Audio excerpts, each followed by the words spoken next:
Very much. Joining us now on the phone is former U.S. Ambassador to the UN, John Bolton. Mr. Bolton, Bob Beckel is asking you a question. Hey, John, Egypt has had a long history of the military coups, if you will. There was a lot of talk about the amount of foreign aid that we were giving Egypt because the Muslim Brotherhood had taken over and it wasn't a waste of money, when in fact most of that money was going to the military. So it turns out the military has always been more favorable towards the United States than obviously the Brotherhood. So don't you think that military support probably worked its way, is a good thing for the United States?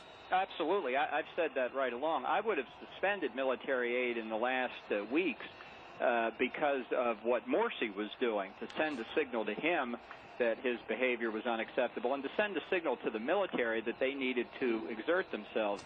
The Obama administration chose not to do that, and I think that's one reason why people think that actually the administration sided with Morsi. But I think your basic point is correct. The military is the greatest force for stability in Egypt. It's the place we have the greatest leverage. I hope that's what the administration worked on. But in any event, we needed the military to stop the Muslim Brotherhood, and I think this coup was the right thing. Hey, Ambassador, it's Greg Gutfeld. I hope you're doing well. I have an unusual question for you. Today in America, it's July 3rd. It is July 4th in Egypt. Is there any way we can inform them that they cannot share our Independence Day?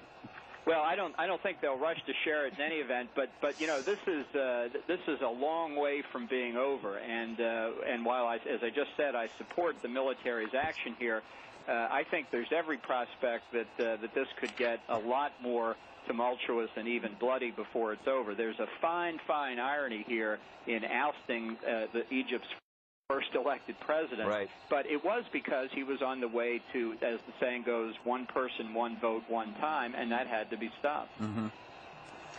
Ambassador Bolton, Kimberly Guilfoyle here. I just wanted to know kind of your big picture thoughts on how this reflects on stability, you know, in that area, the other adjoining countries by Egypt.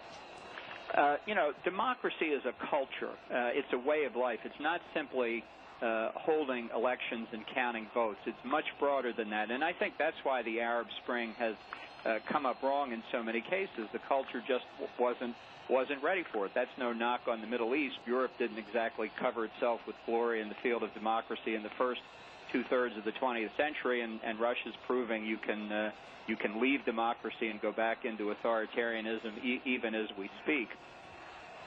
All right, Ambassador Bolton, we say thank you. We're going to leave it there. Thank you very much.